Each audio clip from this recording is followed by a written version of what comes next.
السلام عليكم ورحمة الله وبركاته. ازيكم يا حبايب قلبي؟ عاملين ايه؟ معلش انا عندي برد فصوتي متغير شوية النهاردة. اليوم مختلف بالنسبة لي، مش عادي. النهاردة انا نازلة اشتري فستان قراية الفاتحة بتاعت ندى، اختي وبنتي وحبيبة قلبي وتعتبر مش اختي والله، دي بنتي.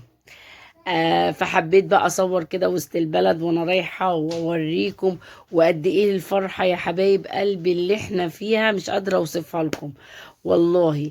وربنا يتمم لها على خير، ويا رب يفرح حبايبكم كده كلهم يا حبايب قلبي. وشوفوا بقى معايا احنا كده ماشيين نعتبر في العجوزه. لسه ما وصلناش، احنا نزلنا بعد الفطار على طول. يعتبر الشارع كان فاضي، الناس لسه ما كانتش اتزحمت ولا نزلت. حبيت اروح بعد الفطار على طول. انا طبعا مش لوحدي، انا وعيال خالي، بنات خالي كانوا معايا. فحبينا نروح بعد الفطار على طول، قلنا عشان وهنا كده بقى شوفوا الشوارع في رمضان كده بعد الفطار ماشيين. كان يوم جميل والله، وكانت الجو ما كانش ساقع قوي، الجو كان تحفة في اليوم ده. ويا رب يجعل أيامها كلها خير وهنا يا رب، ويتمم لها على خير يا حبايبي، وكل اللي عنده بنوتة يفرحوا بيها يا رب. تفرحوا بحبايبكم. وإن شاء الله الجولة دي تعجبكم. وجولة بقى أنا مش مصدقة بصراحة. بنتي كبرت، يعني نازلة على ايدي وكبرت قدام عينيا. انا كنت مش قادرة اقول لكم فرحانة قد ايه وانا رايحة اجيب. تعتبر بنوتي، بنوتي الكبيرة بتاعتي. آه، رغم ان احنا بنعمل مشاكل وبنتخانق وبتعصب عليها، بس هي بتستحملني وقلبها ابيض والله. ندى بتستحملني كتير ومش لوحدي، بتستحملني انا وولادي. انا معايا يعني الفريق بتاعي، هي بتساعدني فيهم. وهنا بقى نزلنا وسط البلد، لسه بنقول يا هادي. فقلت لهم لا تعالوا بدل ما نخش المحلات نتمشى شوية كده، نتفرج على المحلات من بره، وبعد كده بقى ناخد الجولة بتاعتنا. هنا المنظر بقى شايفين عامل ازاي. كانت بردك يعني الدنيا ايه فاضية، مش زحمة قوي. وبدأنا بقى ايه ناخد جولة كده، وكانت جولة مش قادرة اقول لكم على جمالها الصراحة، حاجة تحفة. انا اول مرة على فكرة والله من ساعة رمضان اول مرة انزل كده بعد الفطور. شايفين المحلات لسه كل ده، احنا جينا ما كانش فيه زحمة خالص. بعد كده بقى بقينا نخبط في بعضينا واحنا ماشيين، وحد يبقى ورا وحد يبقى سابق، فكان في قلق عندنا شوية. هنا شايفين المناظر بتاعت الاماكن والبيوت عاملة ازاي.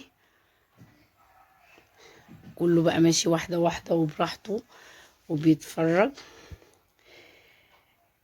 طبعا انا هنا كده كنت واقفة قدام المحل، عمالين نتفرج على لبس الاطفال.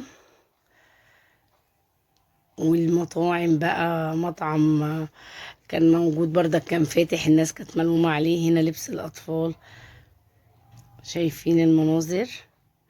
طبعا جولة تحفة تحفة يا حبايب قلبي. وعقبال يا رب ما اروح كده اشتري لها فستان الفرح الكبير بتاعها، ويسعد ايامها. هي طيبة وقلبها ابيض. واحنا هنا قوي قوي قوي عليا والله يا حبايب قلبي.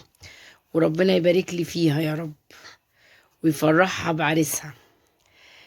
هنا ما كانش فيه لسه دوشة خالص، انتوا بعد كده هتشوفوا بقى في اخر الفيديو قلق وخبط ورزع كده وحاجات غريبة، وناس بقى فرشت. وما تنسونيش بقى يا حبايب قلبي في اللايك وفي الشير وتشتركوا لي في القناة. شايفين المناظر، هدوء كده وتمشي براحتك، بس عايز ينزل ينزل بعد الفطار. لكن الساعة بتعدي 9 10 دي الواحد ما بيعرفش يحط رجله بصراحة في حتة. هنا الشباب دي اللي تبع المحلات طبعا واقفة بره، فكانوا عمالين يقولوا يعني زي بتصوري ليه. وصورنا بقى وهوريكم احنا كده لسه. في شيء وصل معايا وشيء جه بعد ما انا ما وصلت طبعا. فعشان كده احنا كنت واقفة بقى مستنياهم، فقلت لا اصور بقى واوري ايه حبايب قلبي وسط البلد كده. ان شاء الله الجولة هتعجبكم. شايفين ماشيين بقى براحتنا. عقبال بقى ما تفرحوا يا رب ببناتكم وبولادكم، واللي عندها اخت تجوزها، واللي عندها اخ تفرح بيه يا رب، وربنا يخليهم كلهم كده جميعا. محلات جوه ما بيصوروش خالص. كان نفسي اوريكم الاستيلات بتاعت اللبس اللي نازله، بس مانعين التصوير. فاللي بينزل وسط البلد وحب يصور او كده جوه محل مش هيرضوا، هيقفوا.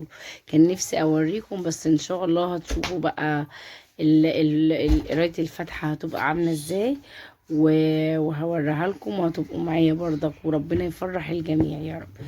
وما تنسونوش في اللايك وفي الشير والاشتراك في القناة يا حبايب قلبي.